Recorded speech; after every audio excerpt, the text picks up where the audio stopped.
Priez. Éternel Dieu d'amour, Dieu de paix, nous voulons te bénir encore pour ces moments de partage que tu nous donnes, Seigneur Père.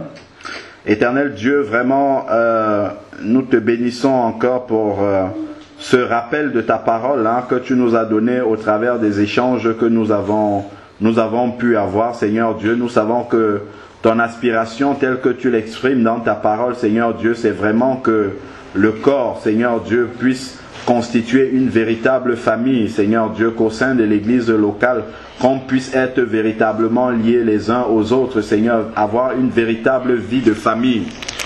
Père éternel, tu vois le monde dans lequel nous vivons, la société dans laquelle nous vivons. Tu vois quels sont vraiment, Seigneur Dieu, les obstacles, Seigneur, le quotidien de chaque jour qui entrave tout ce travail que tu veux faire en nous. Père, mais nous savons que nous sommes plus que vainqueurs par toi qui nous fortifie. Père, nous te prions que tu fasses tomber toutes ces barrières-là et que vraiment, Seigneur Dieu, le mauvais levain que nous avons reçu dans le système, Seigneur Père, qu'il puisse partir parce que nous savons que pour arriver, Seigneur Dieu, vraiment à ce que tu veux, toi, pour ton Église, Seigneur Père, nous avons besoin de faire des efforts. Nous avons besoin vraiment de laisser tomber, Seigneur Dieu Tout-Puissant, tout ce que nous avons reçu, Seigneur Dieu, à prendre le corps de Christ comme simplement étant un endroit où on va le dimanche, Seigneur Père. Nous avons besoin vraiment d'avoir une connexion de famille comme des frères, des véritables frères et sœurs dans le sang, Seigneur, sachant que nous sommes frères et sœurs dans l'esprit et c'est beaucoup plus fort que le sang. Père, nous avons vraiment besoin que ton esprit puisse nous conduire, nous convaincre, nous amener véritablement, Seigneur Dieu, à vivre cette vie-là. Et nous avons ce travail, nous personnellement aussi, à prendre vraiment, Seigneur Dieu, la décision de pouvoir pratiquer cela, de pouvoir marcher, Seigneur Dieu, dans cette vérité-là. Seigneur Père, nous voulons te donner maintenant, Seigneur, vraiment ces moments encore, Seigneur, nous te les consacrons, que ton Esprit Saint puisse encore nous conduire, Seigneur Dieu Tout-Puissant, dans l'étude, dans la méditation de ta parole, Seigneur Dieu, et que chacun d'entre nous puisse recevoir, moi le premier déjà, Seigneur Dieu, de cette portion que tu as à nous donner, Seigneur, et que seul ton nom soit béni au nom de Jésus-Christ. Amen. Alors, donc, la dernière fois, je crois c'était mercredi dernier, nous avions partagé sur l'adoration et nous étions arrivés à la fin du message à cette conclusion que ce que le Seigneur recherche, le but au final de l'adoration, comme beaucoup d'autres beaucoup d'autres choses que nous faisons dans notre vie spirituelle, le Seigneur a un but final. Parce que si nous oublions le but, nous pouvons en fait pratiquer ces choses-là de façon religieuse. Et si nous le pratiquons de façon religieuse, nous n'allons pas atteindre les objectifs que le Seigneur fixe par rapport à ça. Nous n'allons pas voir où est-ce que le Seigneur veut nous amener. Et donc nous avions bien vu que au travers de l'adoration, en fait, le Seigneur, ce qui l'intéresse, c'est le fruit que va produire cette adoration. Parce que dans l'adoration, nous nous rapprochons plus, nous sommes plus disponibles pour écouter, recevoir ce que le Seigneur veut mettre dans notre cœur. Et c'est dans un but, c'est de nous transformer. Nous transformer afin que nous puissions vraiment manifester au quotidien les fruits de la vie nouvelle que nous avons reçue en Jésus. Donc si vraiment nous adorons, de façon extraordinaire tout ça et que notre vie ne produit pas des fruits, c'est que nous sommes passés vraiment à côté de l'objectif du Seigneur. Donc nous allons prendre vraiment méditer justement sur la volonté du Seigneur que nous puissions produire le bon fruit dans notre vie. Parce que c'est ça vraiment le but suprême que le Seigneur a pour chaque vie. S'il nous laisse encore sur la terre, c'est parce qu'il faudrait que nous produisons du fruit. Autrement dit, lorsque quelqu'un se convertit, là le salut, le Seigneur le reprendrait tout de suite et puis ça serait bon. Mais le Seigneur nous laisse encore sur la terre, c'est vraiment pour que nous puissions produire du fruit. Prenons, parce que c'est justement au travers du fruit que notre vie produit que les gens verront Jésus vivre au travers de nous. Parce que si Jésus ne vit pas au travers de nous, c'est comme si Jésus était mort. Je veux dire pour ceux qui ne le connaissent pas. Mais nous, ce n'est que par notre vie à nous, nous qui avons le Saint-Esprit, cette vie de Dieu-là en nous, ce n'est qu'au travers de notre vie, au travers des fruits que nous portons, que le monde peut véritablement témoigner que Jésus est encore vivant. Autrement, Jésus ne serait pas vivant. Donc voilà, en tout cas pour le monde. Donc c'est pour ça que le Seigneur nous laisse encore sur la terre et il veut justement qu'au travers de notre vie, au travers des fruits que nous portons, que vraiment il puisse continuer à vivre et à sauver les personnes qui ne le connaissent pas encore. Si nous prenons Acte 26, verset 20. Acte 26, au verset 20, il y a dans ce passage quelque chose de très important déjà. Prenons même à partir du verset 19. C'est Paul qui est en train de comparaître devant le roi Agrippa, de s'expliquer un petit peu parce que les Juifs l'accusaient. Acte 26, verset 19. En conséquence, roi Agrippa, je n'ai pas désobéi à la vision céleste, mais à ceux de Damas, d'abord, puis de Jérusalem, dans tout le pays de Judée, puis aux païens, j'ai annoncé la repentance. Première chose, se repentir. Il a annoncé la repentance, d'accord, ok.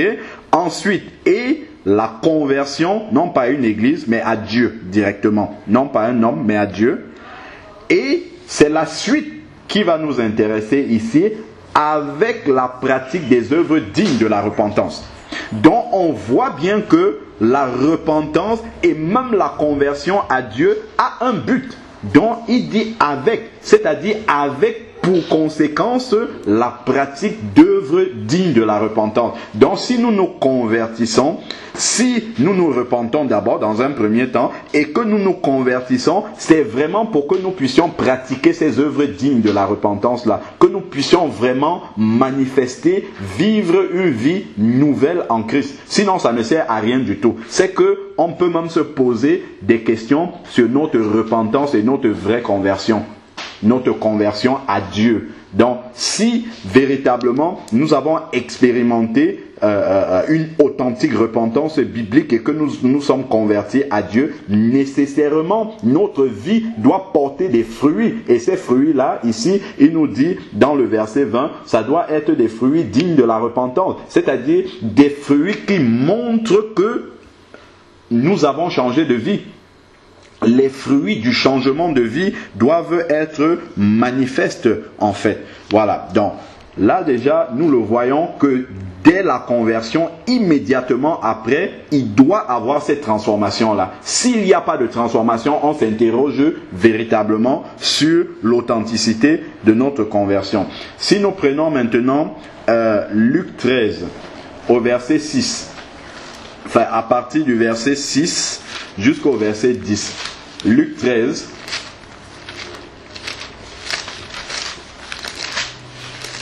Luc 13, du verset 6 au verset 10. Alors, il dit aussi cette parabole. Un homme avait un figuier, c'est Jésus qui parle, planté dans sa vigne. Il vint pour y chercher quoi? Du fruit. Et nous savons bien de quoi il est en train de parler. Il vint pour y chercher du fruit et n'en trouva pas. Alors il dit au vigneron, voilà 3 ans que je viens chercher du fruit à ce figuier et je n'en trouve pas. Coupe-le. Pourquoi occupe-t-il la terre inutilement? Le vigneron lui répondit, Maître, laisse encore cette année, d'ici là, je creuserai autour et j'y mettrai du fumier pour peut-être à l'avenir produira-t-il du fruit, sinon tu le coupes. Donc, nous comprenons, du verset 6 au verset 9, nous comprenons bien que le but suprême du Seigneur, nous comprenons ici Il parlait du peuple d'Israël, bien sûr, mais c'est quelque chose qui est en fait véritablement l'objectif du Seigneur, c'est de trouver du fruit dans ce figuier, dans cette vigne-là. C'est vraiment que nous portions du fruit. Si nous ne portons pas du fruit, c'est que nous ne sommes pas entrés dans le plan de Dieu pour notre vie. Donc c'est vraiment la façon de vivre, la manière, la transformation, c'est ça qui intéresse le Seigneur. Plutôt que simplement être dans une activité religieuse comme ça où on pratique des choses, on va lire la Bible après la lecture, on va adorer tout ça. Mais s'il n'y a pas une suite, c'est important de faire tout cela, mais il faut qu'il y ait une conséquence manifeste, concrète dans notre vie, sinon cela ne sert à rien. On va continuer à lire la parole de Dieu par rapport à cela. On va voir que le Seigneur a véritablement un objectif derrière. C'est pas pour rien que justement il le rappelle à plusieurs reprises. Donc si on prend Matthieu 3, ici c'est Jean le Baptiste qui en parle. Matthieu 3 du verset 7 au verset 10. Comme il voyait venir au baptême beaucoup de pharisiens et de sadducéens, il leur dit: race de vipères, qui vous a appris à fuir? Qui vous a appris à fuir? Voilà. Donc.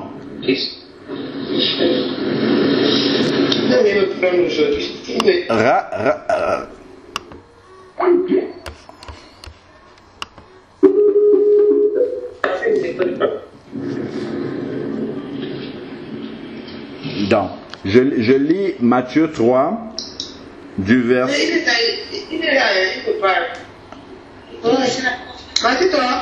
Véronique, s'il te plaît, tu peux couper ton micro. Nous sommes en enseignement, merci. Merci, merci beaucoup. Merci beaucoup. Alors, voilà. Donc, je rappelle le verset que nous sommes en train de lire pour ceux qui prennent le train en marche. Nous sommes en train de lire Matthieu 3, du verset 7 au verset 10. Et nous parlons du but du Seigneur dans la vie du chrétien. Et ce but-là, nous avons déjà annoncé en préambule, c'est de produire du fruit. Donc, c'est de cela que nous parlons. Donc, Matthieu 3, verset 7. Comme il voyait venir au baptême beaucoup de pharisiens et de sadducéens, il leur dit: race de vipères, qui vous a appris à fuir la colère à venir?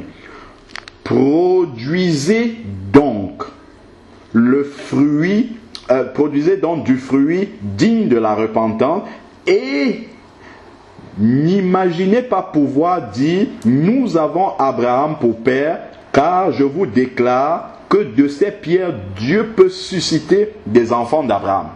Donc ça, ici, il s'adresse aux Juifs, mais il y a un enseignement profond pour nous les chrétiens.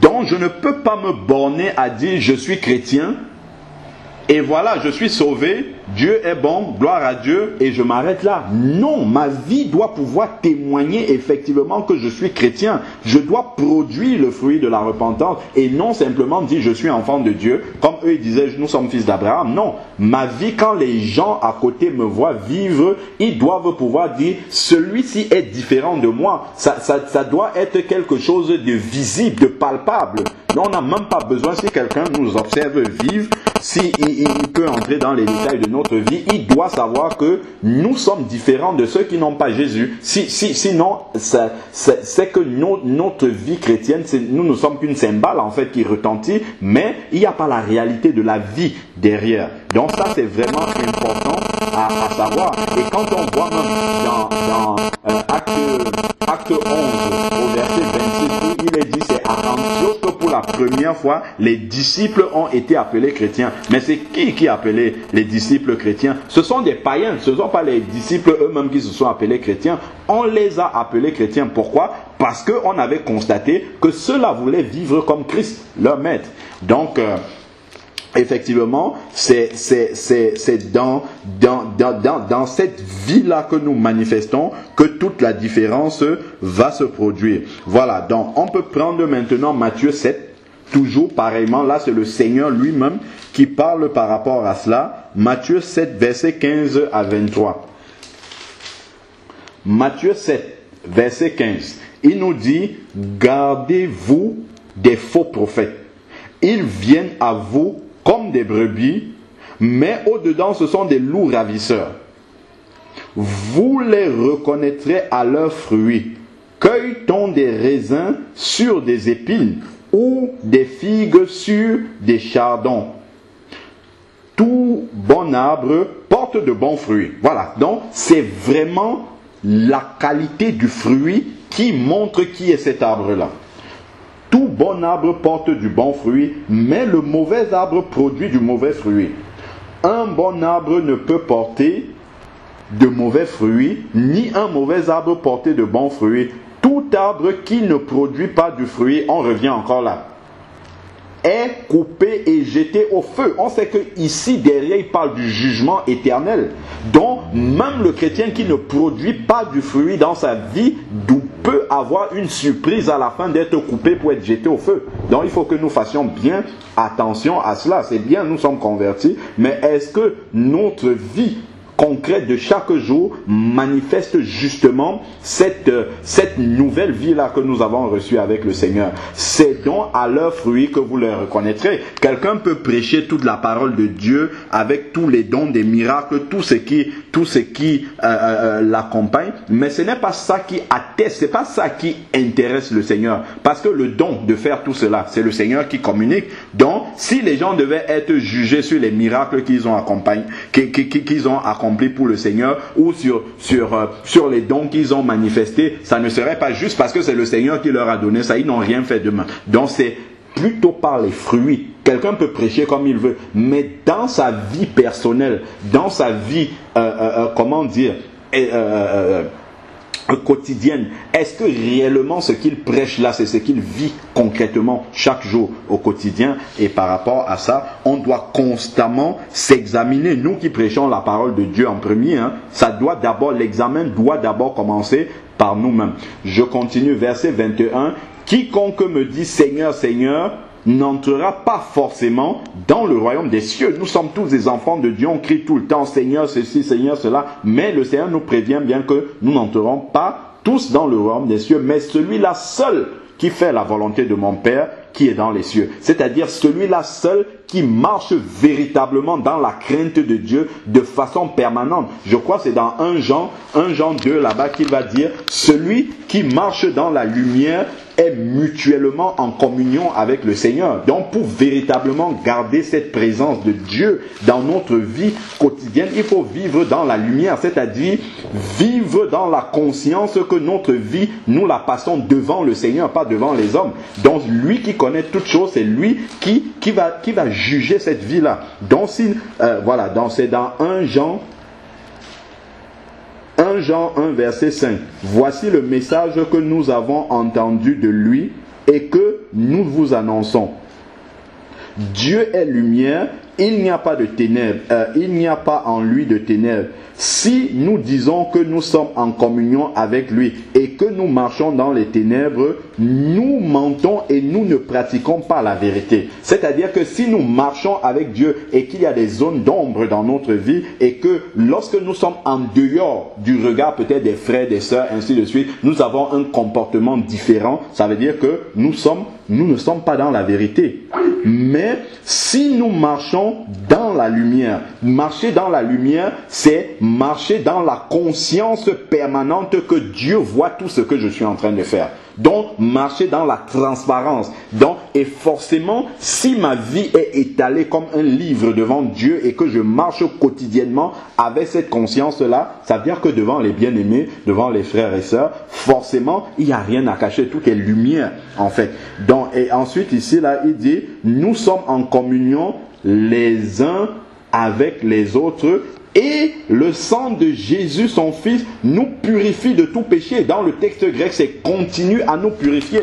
Donc lorsqu'on parle de vivre dans la lumière, ça ne veut pas dire que nous avons atteint la perfection. Non, c'est que nous sommes dans un souci permanent, vraiment de marcher comme Dieu veut, de de garder la parole de Dieu dans notre vie quotidienne, dans notre vie pratique, d'essayer autant que Dieu nous le permet, nous donne la force de la mettre en pratique. Et c'est à ce moment-là que lorsque nous chutons, le sang de Jésus vient justement pour effacer ces péchés lorsque nous crions à Dieu. Donc ça, véritablement, c'est à l'arbre, au fruit de l'arbre, qu'on va reconnaître véritablement la nature de cet arbre-là. Donc on peut prendre également, j'avais noté dans Jean 15 au verset 8, il rappelle encore ça. C'est vraiment quelque chose qui était très très présent dans les paroles de Jésus. Parce que Jésus ne voulait pas qu'on se trompe là-dessus, qu'on essaye de se faire des illusions par rapport au pain qu'il multiplie, les miracles, tout ça, ainsi de suite. Non, c'est le fruit. Il a beaucoup rappelé ça dans son enseignement. Jean 15, verset 8.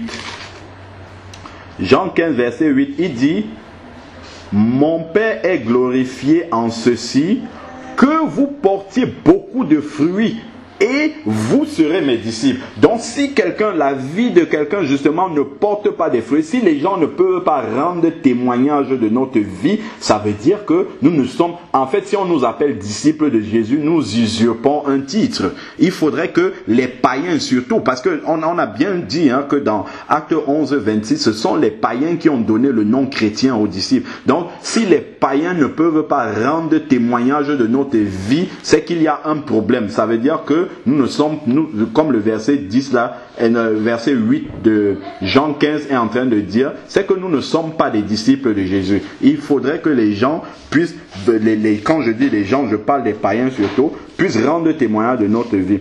Verset 16 encore, toujours de Jean 15, il dit, ce n'est pas vous qui m'avez choisi, mais moi je vous ai choisi et je vous ai établi. Pourquoi il nous a choisis? Pourquoi il nous a établis? Nous sommes en train de parler du but suprême de Dieu pour notre vie, nous en tant qu'enfants de Dieu. Et il donne encore ça ici.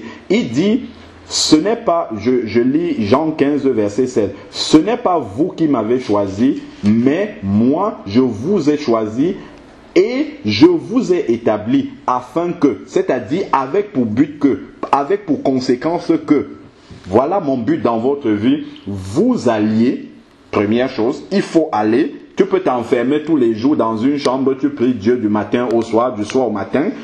Effectivement, là-bas, tu n'auras pas l'occasion de produire des fruits. Dans une chambre tout seul, on ne produit, c'est pas là que tu vas produire des fruits. Pour produire des fruits, il faut aller au contact des autres. C'est au contact des autres que les fruits là vont se manifester. Ou non, d'ailleurs. Donc, alors, afin que vous alliez, que vous portiez du fruit. C'est bien, il faut porter le fruit, le bon fruit, et il rajoute une chose, et que votre fruit demeure. Donc il y a encore une condition sur ce fruit. C'est bien, à un certain moment donné, on peut avoir porté du fruit, notre vie, les gens peuvent avoir vu la transformation, nous sommes chrétiens, comme on a l'habitude, quelqu'un se convertit, il est tout feu, tout flamme, tout bouillant au début, il est tranché, il prend position sur des questions.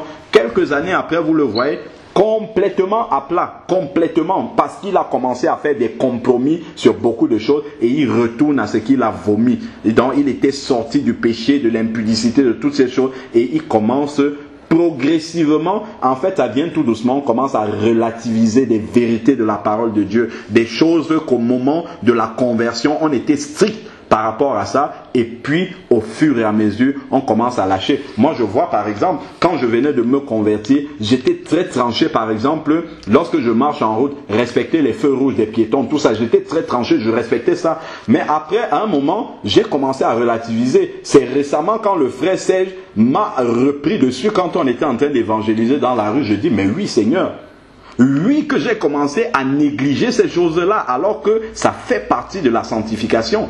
On doit faire attention à ces choses-là. Mais on commence à relativiser progressivement, ainsi de suite. Oh oui, bon, ça c'est même pas, c'est pas grave, ainsi de suite. Et c'est comme ça qu'on élargit, et on commence à perdre les fruits qu'on avait déjà acquis et qui avaient la bonne maturité. Donc ces fruits-là commencent à perdre de leur saveur. C'est pour ça que le Seigneur dit, et que ces fruits-là demeurent. Si déjà un fruit a pu arriver à maturité dans ma vie, si j'ai déjà pu grandir, traverser certaines barrières par rapport à l'obéissance à la parole de Dieu, il ne faut plus que je regarde dans le rétroviseur pour perdre cela. Je dois demander au Seigneur ce qui est acquis. Seigneur, permets-moi que ça soit déjà acquis et que je regarde devant quelles sont les victoires que je peux encore obtenir sur ma vie quotidienne. Voilà. Alors, donc que ce fruit demeure pour que tout ce que vous demanderez, vous, en plus, il y a même encore une conséquence. Pour que, donc, c'est-à-dire, afin que tout ce que vous demanderez au Père en mon nom, il vous le donne. Donc, même une autre condition encore que le Seigneur nous dit ici, là, pour l'exaucement de la prière, c'est encore que notre vie porte du fruit. Donc ça aussi, c'est quelque chose qui va contribuer à ce que nous puissions, que le Seigneur puisse exaucer nos prières rapidement. Et puis on va voir dans la suite par rapport justement à l'exaucement de prière. Si nous prenons Romains 7, on peut le voir aussi dans Romains 7, versets 4 à 5. Il y a aussi une portion là-bas, Romains 7, versets 4 à 5. De même, mes frères, vous aussi qui étiez morts à l'égard de la loi, par le corps du Christ, pour appartenir à un autre, à celui qui a ressuscité d'entre les morts, à celui qui est ressuscité d'entre les morts, afin que vous portiez du fruit. Donc voilà encore Paul. Tout à l'heure, on a lu dans les paroles de Jésus, mais on voit encore Paul qui ramène encore cette réalité de l'enseignement de Jésus à la conscience des chrétiens. Ici, en l'occurrence, les chrétiens de Rome. Cette conscience-là qu'il ne faut pas perdre de vue pourquoi Christ vous a ramené de la mort à la vie, alors que vous étiez morts dans vos péchés, mais Christ vous a ramené à la vie afin que vous portiez du fruit pour Dieu. Dont le fruit qu'on porte, ce n'est pas pour que les hommes nous applaudissent. Ce n'est pas pour être bien vu des hommes. Les fruits que nous portons doivent être des fruits pour Dieu. C'est-à-dire que c'est Dieu lui-même qui doit attester que dans notre vie, véritablement, nous portons du fruit. Et forcément, les païens vont le voir. Si les païens le voient, ça veut dire que le Seigneur le voit, évidemment. Donc, nous devons toujours avoir cette conscience-là que nous vivons notre vie chrétienne devant le Seigneur, dans la lumière. Quand nous posons des actes, quand nous faisons des choses, nous devons toujours nous souvenir que nous sommes des ambassadeurs de Dieu. Nous sommes des représentants de Christ. Dans ce que je suis en train de vivre, si Christ avait été à ma place, qu'est-ce qu'il aurait fait? Ça, c'est quelque chose qu'on ne doit pas perdre de vue. J'avais entendu un frère dire qu'il y a des personnes carrément qui portent des bracelets sur leurs mains et sur leur bracelet c'est inscrit qu'est-ce que Christ aurait fait à ma place. Et ils ont ça à longueur de journée à la main. Donc de la même façon que je regarde l'heure, je peux regarder toujours et avoir ce message-là qui m'est renvoyé, qui me rappelle que, qu'est-ce que tu es en train de faire là? Est-ce que Christ aurait fait la même chose à ta place s'il avait été là? Et ça, c'est une bonne façon de se rappeler. Bon, alors, car, verset 5, Romains 7, verset 5, car lorsque nous étions sous l'emprise de la chair, les passions des péchés provoqués par la loi agissaient dans nos membres et nous faisaient porter du fruit pour la mort. Donc bon, ça nous montre véritablement qu'on peut porter du fruit, mais il y a deux types de fruits. Il y a des fruits qui sont pour la vie et des fruits pour la mort. Parce que la chair aussi produit des fruits. Il y a les fruits de l'esprit, mais il y a les fruits de la chair aussi. Voilà, et les fruits de la chair produisent la mort, tandis que les fruits de l'esprit produisent la vie. Alors, et ça, on ne doit pas, comment dire, se rater par rapport à cela. Hein. Et on avait vu la dernière fois, lors de la veillée de prière, on avait lu un verset qui tranche, qui donne la vraie définition biblique du chrétien. Et c'est dans 1 Jean, je l'ai encore noté ici, 1 Jean 5 au verset 10. C'est ça vraiment qui dit qui est chrétien et qui ne l'est pas. 1 Jean 5, verset 10. Je vais lire à partir du verset Non, c'est 1 Jean 3, autant pour moi. 1 Jean 3, 10. Je commence à partir du verset 9. 1 Jean 3, 9. Quiconque est né de Dieu ne commet pas, donc ne pratique pas le péché parce que la semence de Dieu demeure en lui et il ne peut pécher. Donc il ne peut pratiquer le péché, vivre continuellement, habituellement dans le péché puisqu'il est né de Dieu. C'est parce qu'il est né de Dieu qu'il ne peut pas continuer à vivre consciemment dans le péché. Mais ça va plus loin. Verset 10. Voilà vraiment la définition de qui est disciple, qui est enfant de Dieu et qui ne l'est pas. C'est par là, c'est-à-dire le fait de vivre consciemment dans le péché, c'est-à-dire porter les fruits de la mort, porter les fruits de la chair. C'est par là que se manifestent les enfants de Dieu et les enfants du diable. Quiconque ne pratique pas la justice n'est pas de Dieu, non plus que celui qui n'aime pas son frère. Donc on a vraiment là la définition, même dans le verset 10 1 Jean 3, 10, on a vraiment cette définition-là qui nous montre comment est-ce qu'on doit pouvoir reconnaître les enfants du Seigneur. Clairement, la différence entre un païen et un chrétien. Prenons maintenant Romains 2 au verset 13. Parce que souvent, on peut passer le temps à écouter beaucoup de messages. C'est une bonne chose d'écouter des prédications, tout ça. C'est bien même de lire la parole de Dieu. La Bible nous demande de faire toutes ces choses-là. Mais encore, Romains 2, verset 13. Romains 2, verset 13 nous dit, « Ce ne sont pas... en effet, ceux qui écoutent la loi, ici on peut bien comprendre la parole de Dieu, qui sont justes devant Dieu. » C'est une bonne chose d'écouter la parole de Dieu. Mais ce n'est pas ça qui fait que nous soyons justes devant Dieu. Mais ceux qui pratiquent la loi, cette parole-là, sont justifiés. Donc c'est vraiment celui, on l'a déjà dit en d'autres termes, c'est vraiment celui qui met en pratique la parole de Dieu. Celui qui a conscience de vouloir mettre cette parole. Je me trouve dans une situation, qu'est-ce que la parole de Dieu me demande de... Ça en fait c'est d'abord la question. Je suis devant une situation, la première chose qui doit me venir à l'esprit, c'est qu'est-ce que la parole de Dieu me demande de faire dans telle situation. Après maintenant que la chair soit là et ne me permette pas de mettre en application ce que la Bible me dit, mais déjà si naturellement cette question-là ne me vient pas à l'esprit, c'est qu'il y a un problème. Il y a déjà un problème dans la manière dont je vis cette nouvelle vie avec le Seigneur. Donc, ce n'est pas simplement d'écouter cette parole, c'est encore de la vivre, de la mettre en pratique. Et Jésus a encore répété cela dans Jean 13, du verset 16 au verset 17, où il a parlé où il a pratiqué le lavement des pieds des disciples et tout ça. Et il enseignait sur l'humilité, mais après on peut le généraliser, où il dit, vous êtes heureux si vous savez ces choses, si vous avez vécu ce que vous vivez là, mais pourvu que vous le mettez en pratique. Vous êtes heureux si vous savez, c'est bien de réciter la parole de Dieu, de connaître les versets de Genèse 1 jusqu'à Apocalypse 22. Là, c'est bien de connaître tout ça. Mais ce n'est que si nous mettons en pratique que nous sommes véritablement heureux. Et nous verrons que ce que le Seigneur considère dans notre vie, ce n'est pas l'étalage de tout ce que nous connaissons de la Bible, mais ce n'est que la portion que nous mettons en pratique. Si nous ne mettons pas quelque chose en pratique de la parole de Dieu, ça veut dire que nous n'y croyons pas. Ça veut dire que nous n'avons pas la foi dans cette parole-là. Donc, si on prend, nous sommes dans Romains 2, prenons maintenant le verset 28 au verset 29. Verset 28 au verset 29. Il nous est dit ici, le juif, nous on peut bien comprendre que ça s'applique directement aussi aux chrétiens.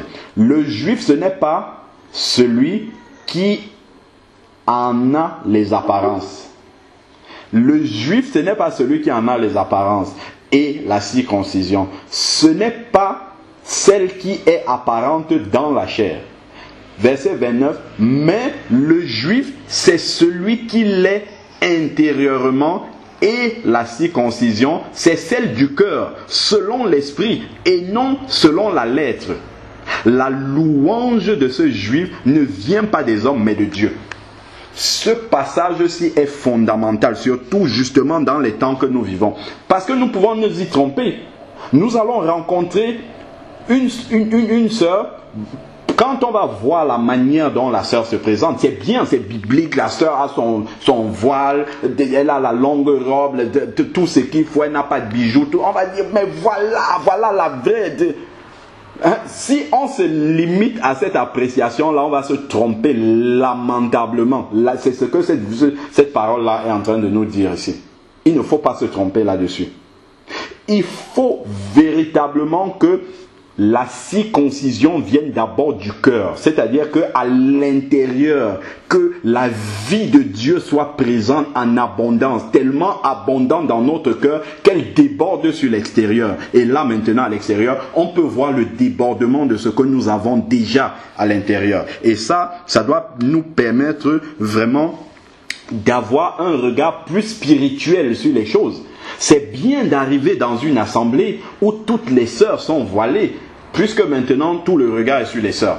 Que toutes les sœurs sont voilées, toutes sont en longue jupe, tout ça c'est bien. Mais si peut-être il n'y a pas de l'amour entre les... C'est une fausse église, je suis désolé par rapport à ce verset-là. Ça veut dire que Dieu ne voit pas comme les hommes voient. Pourtant, vous allez faire ça, quand les gens vont venir, waouh, là-bas, tout est en ordre et tout. Mais non, Dieu, quand il regarde cette église, puisqu'on parle bien de l'église des personnes, ce n'est pas comme ça que Dieu la voit. Hein. Dieu voit au travers de la vie qui est dans le cœur de chacun. C'est ça d'abord qui intéresse Dieu. C'est d'abord ça qui intéresse Dieu. Maintenant, aujourd'hui, lorsque, par exemple, une sœur met le foulard pour prier, c'est une bonne chose. La parole de Dieu demande de le faire. Mais est-ce que réellement la signification spirituelle de ce geste-là, est-ce que c'est réel dans sa vie? Est-ce que c'est concret? Est-ce que c'est pratique? Parce que c'est d'abord de recevoir la vérité spirituelle qu'il y a derrière le voile. C'est d'abord ça qui est important.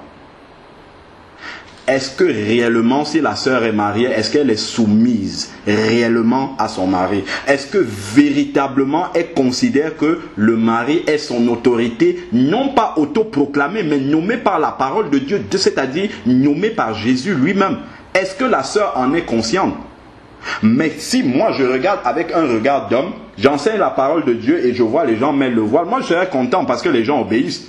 Mais ce n'est pas mon appréciation. C'est pour ça qu'il ne faut pas qu'on se trompe là-dessus. Ce n'est pas l'appréciation des bien-aimés qui sont là qui compte. On dit ici la louange de ce juif, prénom de ce chrétien ou de cette chrétienne vient de Dieu. Mais Dieu, quand il te regarde avec ton voile, c'est une très bonne chose. Mais sache que si tu n'es pas réellement soumise à ton mari ou soumis aux frères qui sont là autour de toi dans l'assemblée, ça veut dire que Dieu lui te voit sans voile. Ça, nous ne mentons pas là-dessus. Hein?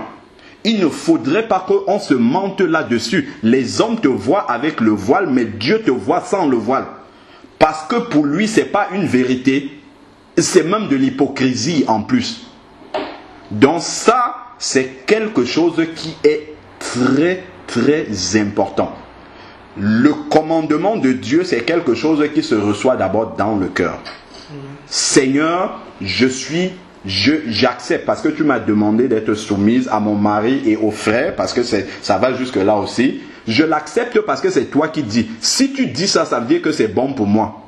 Parce que c'est toi qui m'as créé et toi tu sais mieux que moi ce qui est bon pour moi. Maintenant que tu m'as dit ça, je reçois ça dans le cœur. Et je suis contente parce que je sais que Seigneur, tu ne me veux que du bien. Maintenant, puisque c'est une vérité et que je marche là-dedans, là maintenant je vais obéir, je vais prendre l'élément extérieur, l'élément matériel, c'est-à-dire le voile, et je vais le mettre sur la tête. Je vais mettre ça sur ma tête parce que la réalité, elle est réelle, elle est concrète dans ma vie. Parce qu'aujourd'hui, moi j'ai carrément envie de dire aux sœurs qu'il faut faire très attention, il ne faut pas se tromper là-dessus. C'est bien d'obéir, mais il faut que ça, d'obéir extérieurement, je veux dire, que les gens voient et vous laissent tranquille, que vous avez porté le voile. Mais encore, il faut travailler, il faut que ça soit vrai dans votre vie concrète de tous les jours, pratique. Il faut que ça soit vrai. Sinon, pour Dieu, vous n'avez pas obéi. Vous êtes même dans la rébellion et en plus dans l'hypocrisie. Donc, il faut véritablement faire très attention à cela. Je vais prendre un exemple concret des contre-témoignages qu'on peut avoir de chrétiens ou de chrétiennes qui apparemment sont dans l'obéissance à la parole de Dieu. On a une sœur que le Seigneur nous a conduit à aider. Bon, voilà, ok. Tu as un fardeau, tu vois la sœur traverse des difficultés. Ok, ma sœur, vraiment, le Seigneur m'a touché, je vais t'aider, tout ça. Bon, concrètement, le Seigneur nous a poussé à offrir un téléphone portable à la sœur en lui prenant un abonnement. Un petit abonnement qu'on peut payer. C'est vraiment quelque chose qu'on voulait faire comme ça pour plusieurs personnes. Le premier mois, bon, ok. La sœur a la possibilité d'envoyer des SMS, tout ça.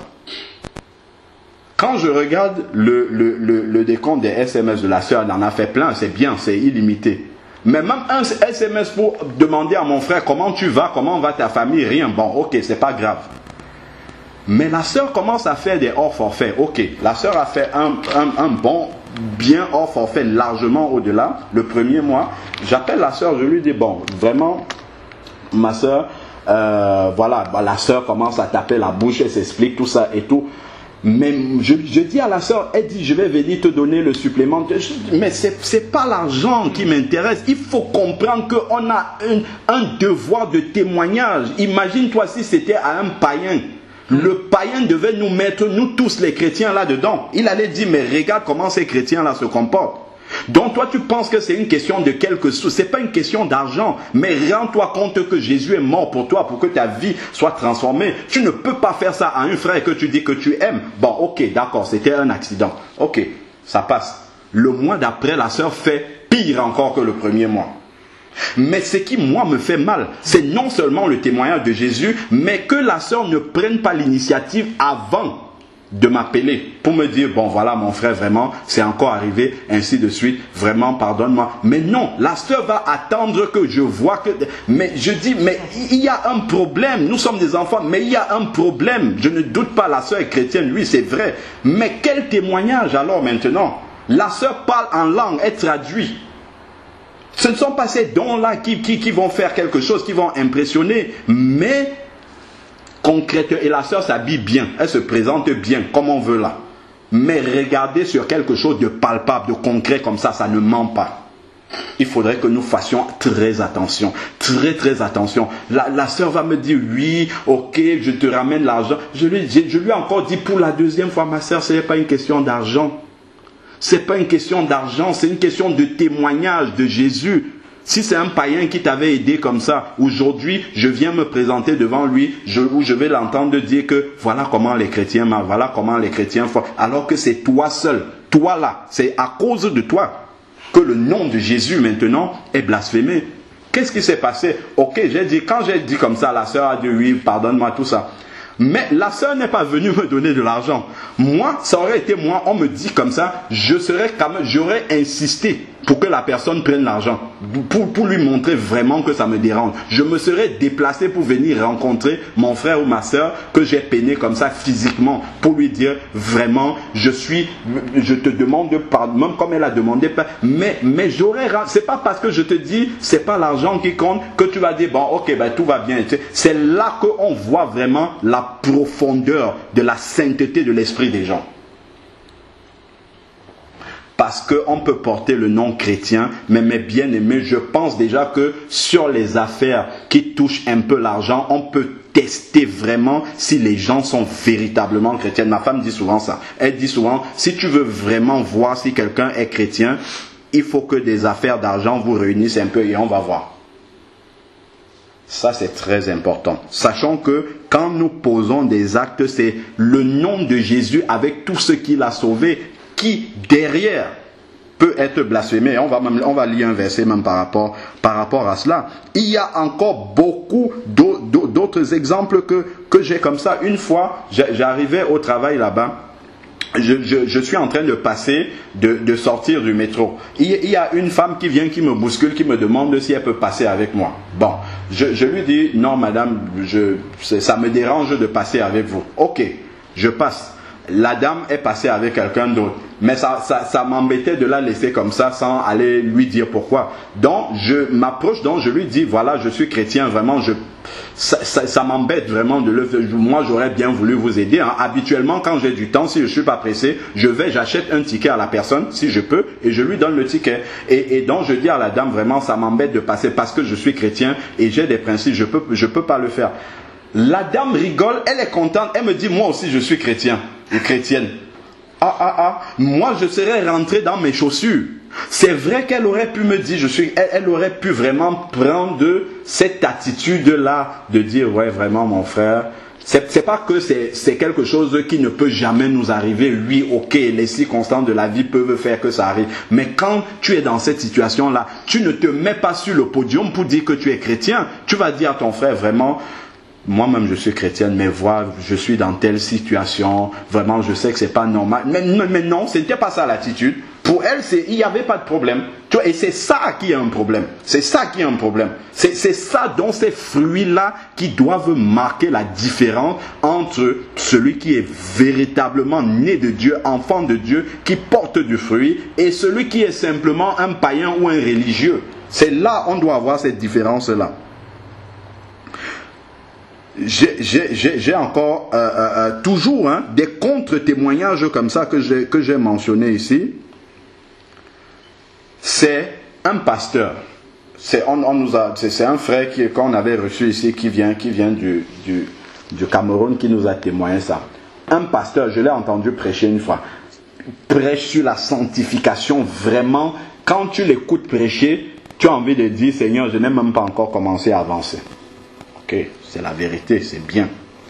Maintenant, de façon concrète, bon, c'est une église bâtiment, ça se passe dans une église bâtiment.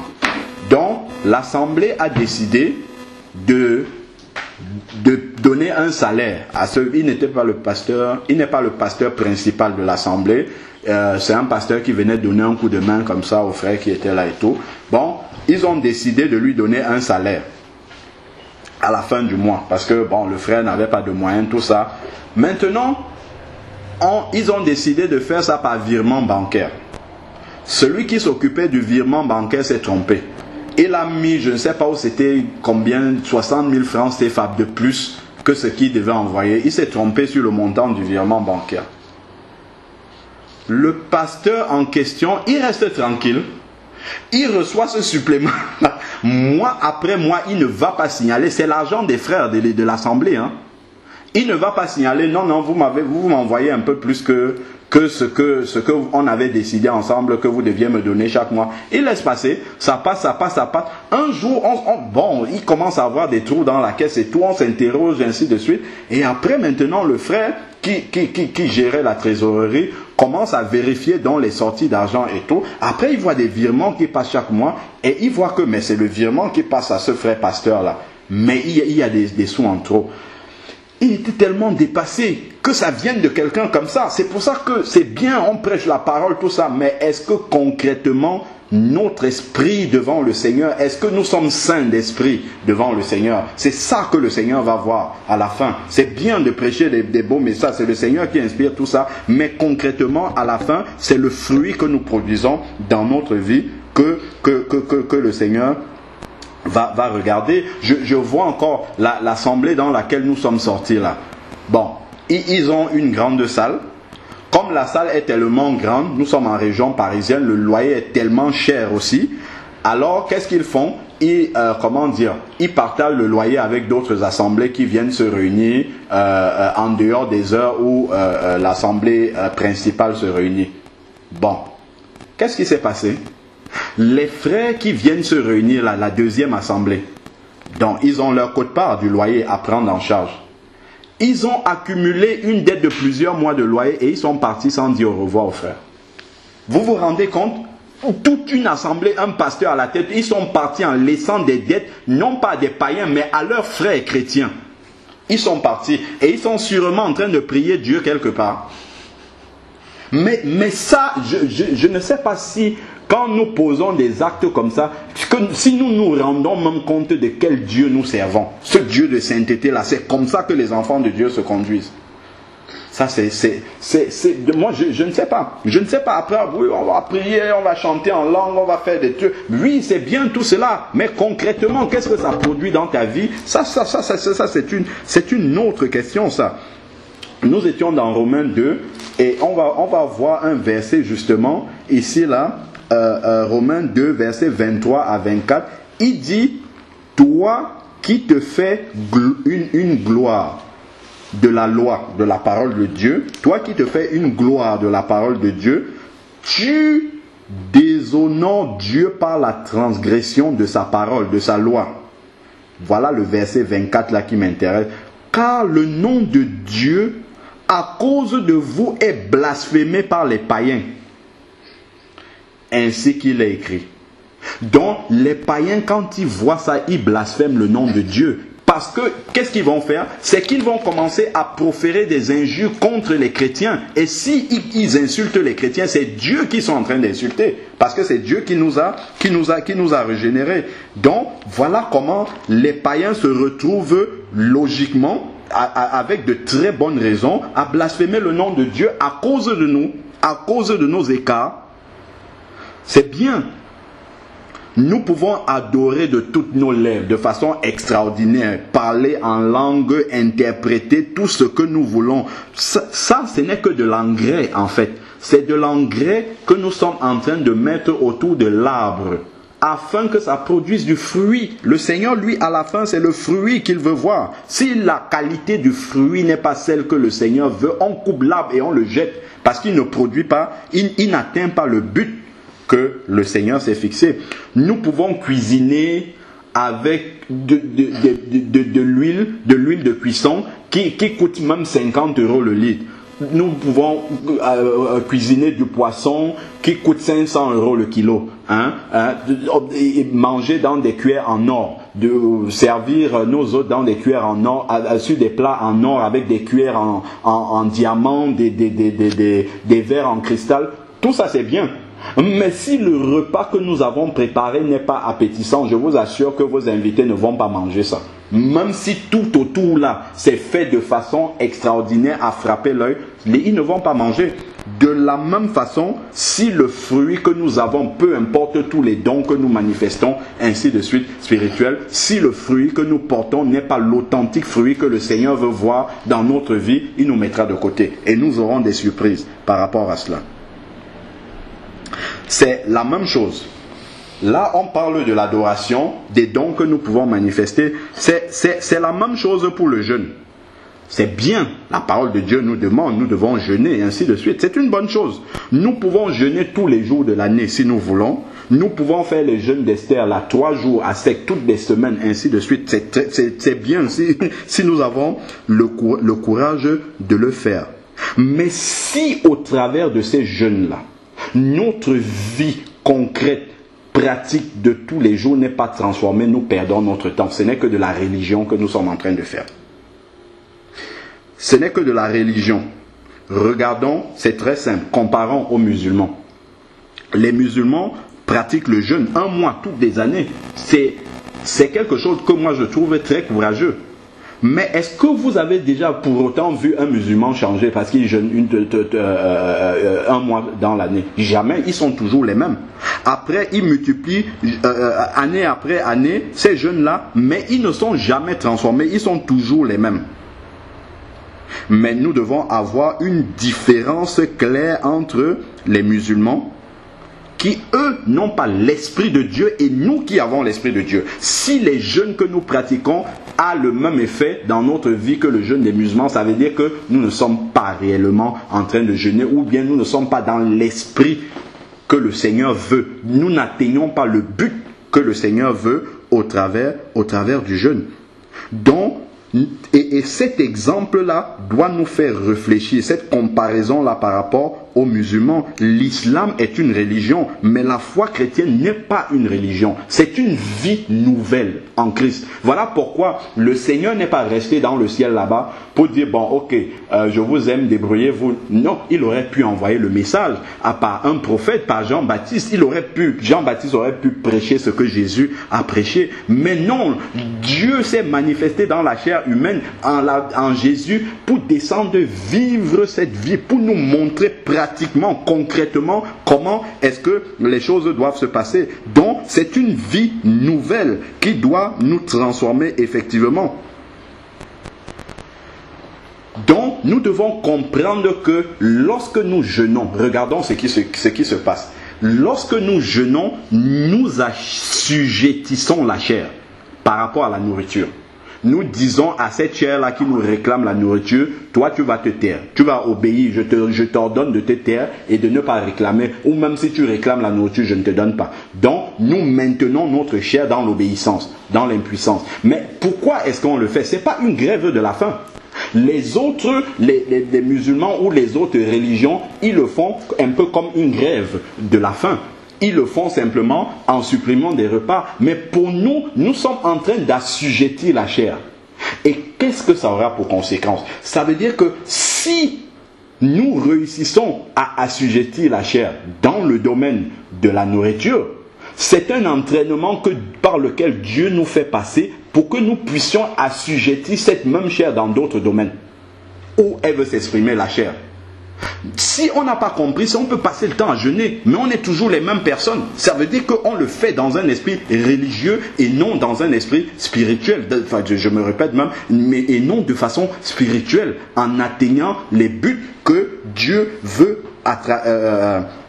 au travers de ces jeûnes-là atteindre. C'est au travers de ces jeûnes que nous crucifions encore la chair, que nous mourons à nous-mêmes. Parce que cette chair-là, en fait, au travers du jeûne, on est en train de tuer l'expression de la chair.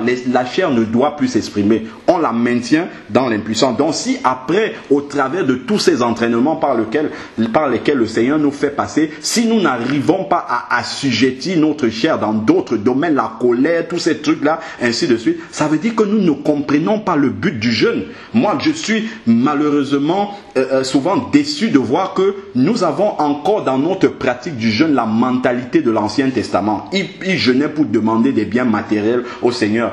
Le Nouveau Testament a un tout autre enseignement sur le jeûne. Ce n'est pas dans le même objectif que nous jeûnons dans le Nouveau Testament.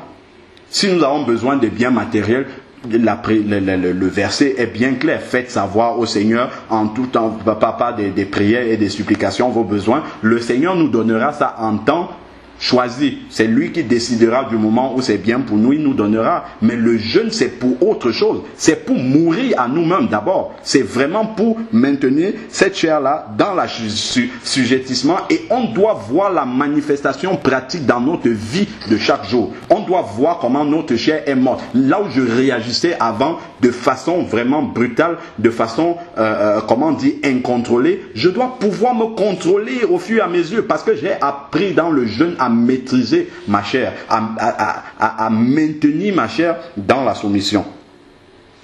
Et ça vraiment, c'est quelque chose de très, très, très, très, très important que nous devons réaliser.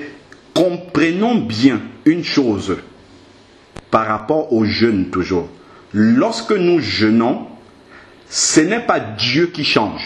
Ça, c'est une erreur fondamentale, monumentale que beaucoup d'entre nous, les chrétiens, nous commettons. Dans le jeûne, ce n'est pas Dieu qui change. Nous savons que Dieu est le même hier, aujourd'hui et éternellement. Nous savons qu'en lui, il n'y a point d'ombre de variation. Donc ce n'est pas lui qui va changer d'avis pendant le jeûne. Souvent, en jeûne, on dit oui, pour faire que Dieu change d'avis, pour qu'il fasse vite descendre la bénédiction. Ça, c'est une mentalité de l'Ancien Testament. Ce n'est pas Dieu qui va changer dans le jeûne. C'est nous qui allons changer dans le jeûne.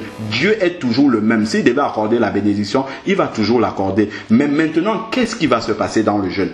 C'est que lorsque nous allons entrer en jeûne, nous allons être plus attentifs à la voix de Dieu. C'est la première chose. Nous serons plus disponibles. Donc Dieu pourra nous serons plus réceptifs. Dieu pourra nous parler. Et quand Dieu nous parle à ce moment-là, et que notre chair aussi est dans l'obéissance, la transformation sera plus rapide que si on avait attendu. Parce que pour recevoir certaines bénédictions de Dieu, nous avons besoin d'une préparation spirituelle. Parce que si nous ne sommes pas bien préparés spirituellement, nous recevons brutalement une bénédiction de Dieu, ça peut détruire notre vie spirituelle. Parce qu'on va se dire, oui, bon, maintenant, quand je claque les mains comme ça, Dieu, il me donne ce que j'ai envie. Mais Dieu, souvent, il a besoin de nous rendre patients.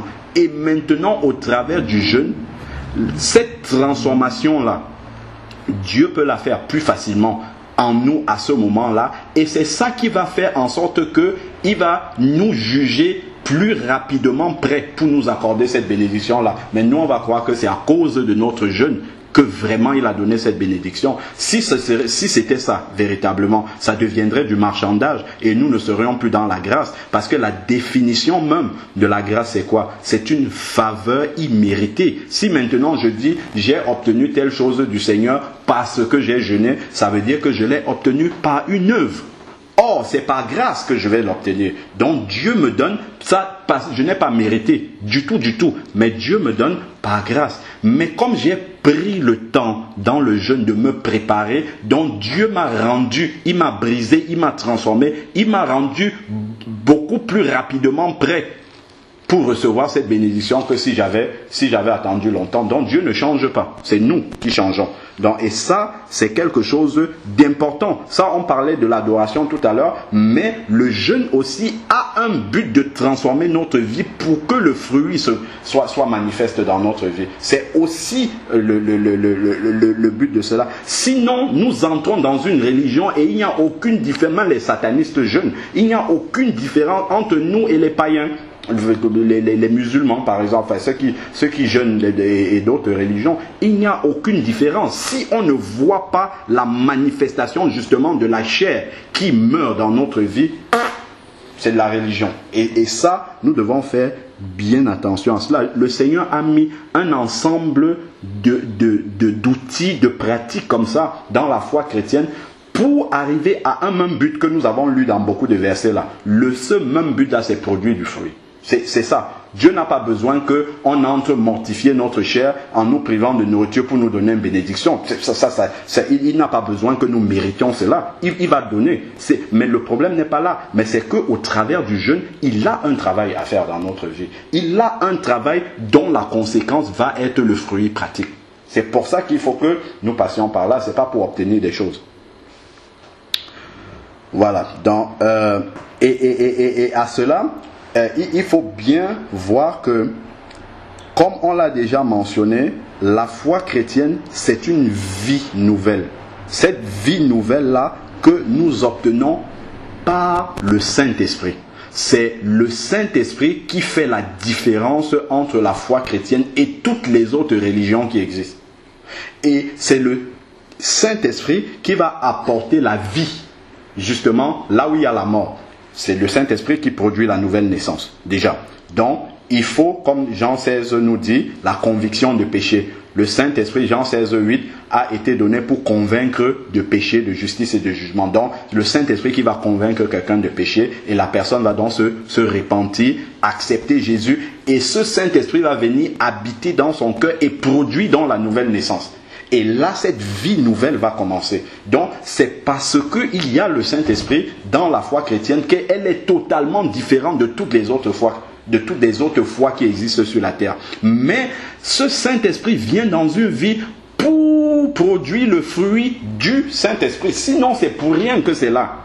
Il faut bien qu'on comprenne là où le Seigneur veut nous amener.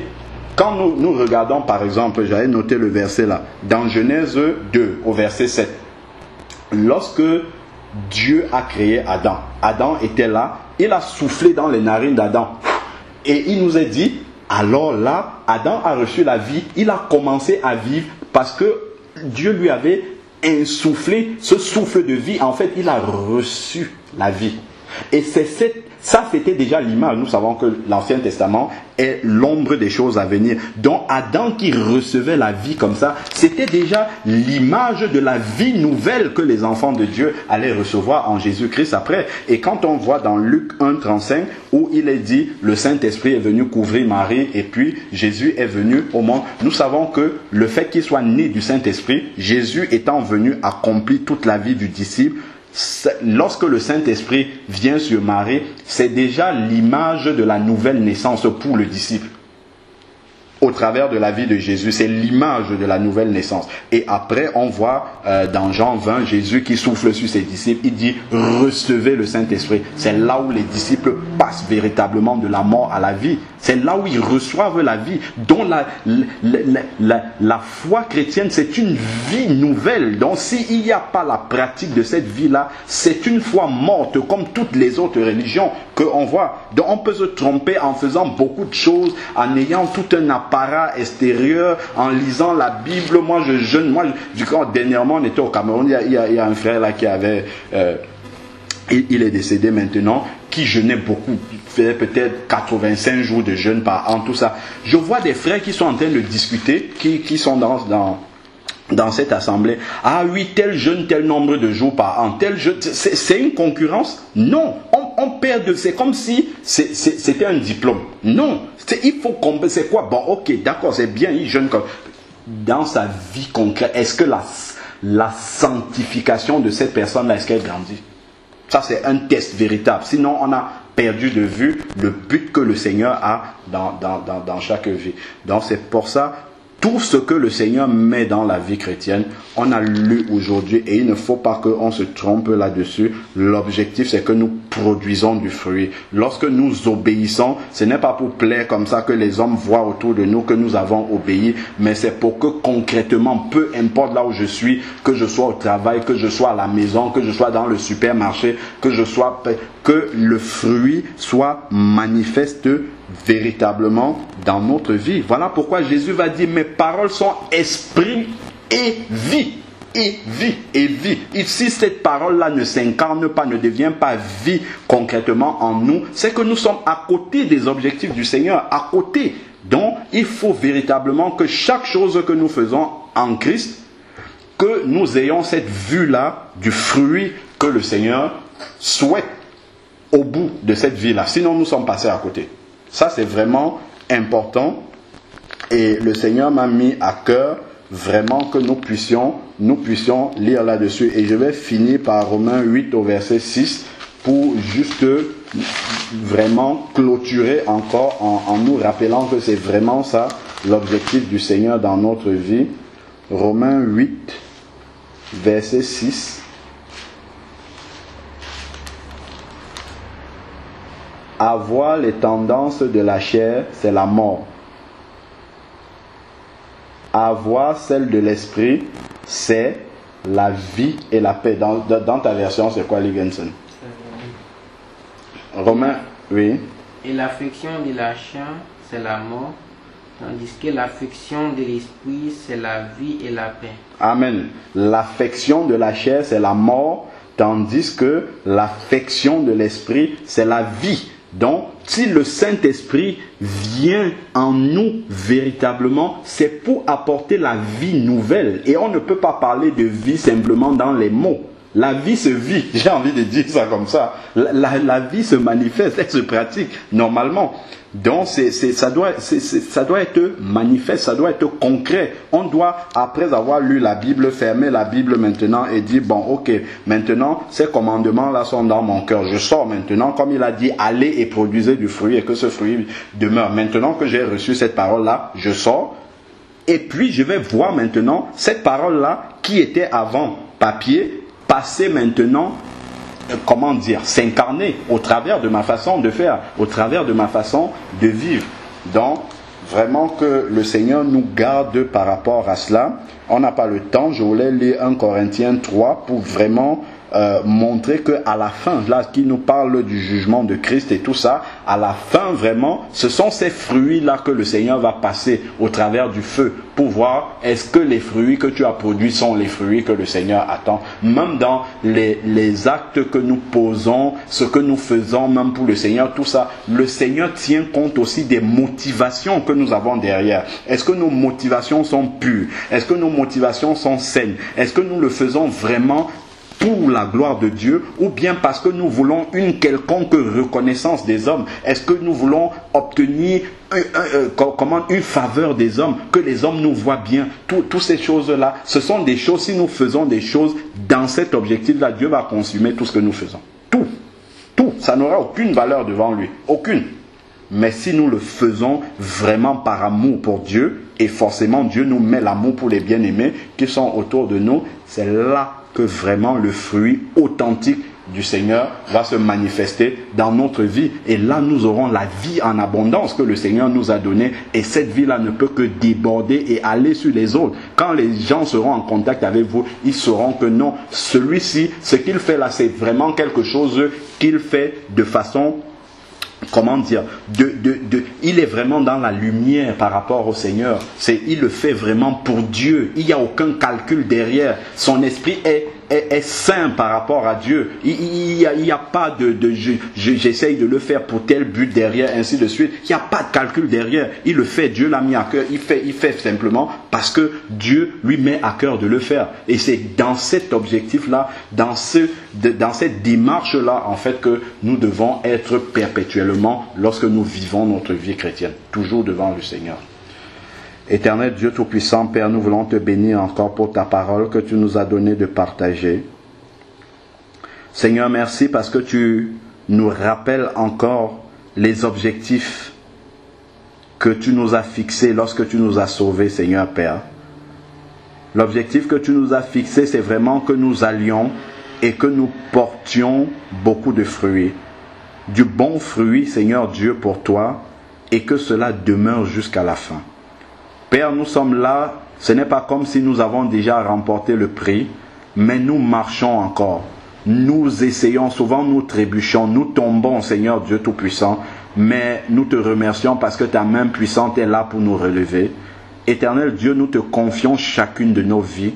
Seigneur, que là où nous avons des manquements, que tu nous aides, Seigneur Dieu Tout-Puissant, afin que nous puissions porter toujours un témoignage pur, un témoignage vraiment, Seigneur Dieu, qui donne envie de te connaître, Seigneur Père. Que notre témoignage au milieu des hommes, Seigneur Dieu, soit bon, et que toi-même, que ça soit toi qui fasses notre louange, Seigneur Dieu, que ça ne soit pas les hommes qui fassent notre louange. Ô Père éternel, que nous soyons vraiment des dignes ambassadeurs, que notre vie produise du véritable fruit de la repentance, qu'au travers de nos vies, que ceux qui ne te connaissent pas puissent te voir vivre au travers de nous. Seigneur, nous savons que nous avons encore du chemin à faire pour atteindre la stature parfaite de Christ. Père, mais nous te prions de nous aider à toujours nous améliorer, de ne pas nous décourager, de ne pas baisser les bras et dire c'est impossible. Seigneur, mais que nous ayons cet amour-là, cette soif-là, Seigneur Dieu, de vouloir manifester ta vie, même si nous n'arrivons pas encore. Seigneur Dieu, mais que nous continuons à nous accrocher, que cela soit notre seul objectif.